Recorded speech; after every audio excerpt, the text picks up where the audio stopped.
Стоп, бүкіл ата-ана тыңдасын. Түнгі 10-нан кейін 11-ден кейін балаңызды көшеге шығармаңыз.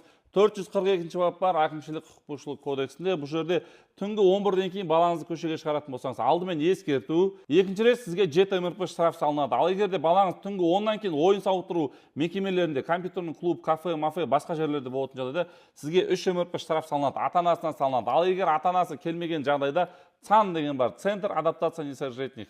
Балаңыз ата-анасы не болмаса заңды өкілі доверенность алып келмейінше балаңызды ол жерден жібермейді. Және 127-ші бап бар, КОАПта сол бойынша әкімшілік хаттама әке-шешесіне салып береді. Егер ол бірінші рет болатын жағдайда 10 МРП, екінші рет 1 жылдың ішінде повтор болатын болса 15 МРП штраф и әке-шешесін 5 тәулікке қамаққа алады. Кейбір ата-аналар бар, бала шағасын тәрбиесін берудің орнына, білім берудің орнына бала шағасын жұмысқа салып қояды, басқа да не мектепке жібермейді, үйдің жұмыстарын жасап жүреді. Сол ата-аналарға мектептің мұғалімдері, директорлары шағым жазатын болса, полиция ИДН деген бар, инспекция по делам несовершеннолетних.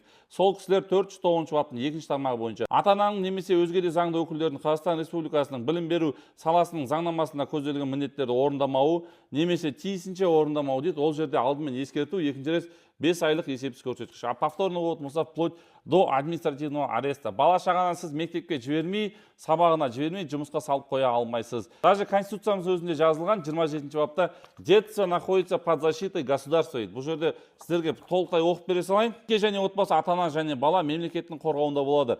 Балаларына қамқорлық жасау және олар тәрбиелеу ата-ананың құқығы әрі міндеті. Бала шаға барлығымызда бар. Заң бойынша бала шағаны бағып қағуға, өсіруге, жетілдіруге 18 жасқа дейін тәрбие беруге сіз міндеттісіз. Және де кәмелетке толған еңбек жасай алатын инвалид емес адамдар ата-аналарына қамқорлық жасау міндетті.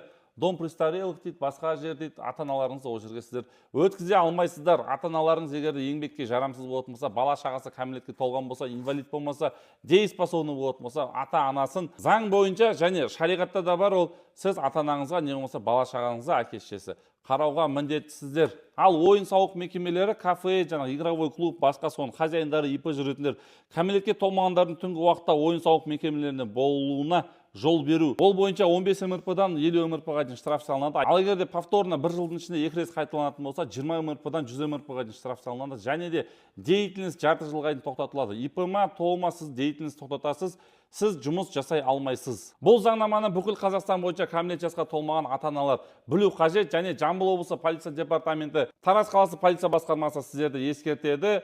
10 сәуірден бастап 6 мамыр аралығында жедел профилактикалық іс-шара ОПМ жасөспірім болып жатыр. Бұл шараның басты мақсаты жасөспірімдер арасындағы құқық бұзушылықты болдырмау және соның алдын алу, олардың құқықтық сауаттылығын арттыру және қоғамға бейімделуін арттыру. Қазіргі таңда полиция қызметкерлері, білім беру мекемелері, прокуратура қызметкерлері және жастар орталығы бірлесе отырып, мобильдік топтар құрып, түнгі рейдтер мен профилактикалық іс-шара жүргізуде. Түнгі уақыттағы бала өмірінің қауіпсіздігі үшін ата-ана тікелей жауапты. Қазақ елі Жамбыл облысы полиция департаменті, Тараз қаласы полиция басқармасымен бірлесіп, жасөспірімдердің болашағын жарқын етуге ат салсайық. Міндетті түрде осы видео кең таралуына үлес қосыңыздар, лайк басыңыздар, комментарий жазыңыздар, пікір қалдырыңыз, және де достарыңызбен бөлісе кетіңіздер, заңды да біліп жүрсін. И сіздерден міндетті түрде қолдау күтемін. Сау саламат болыңыздар.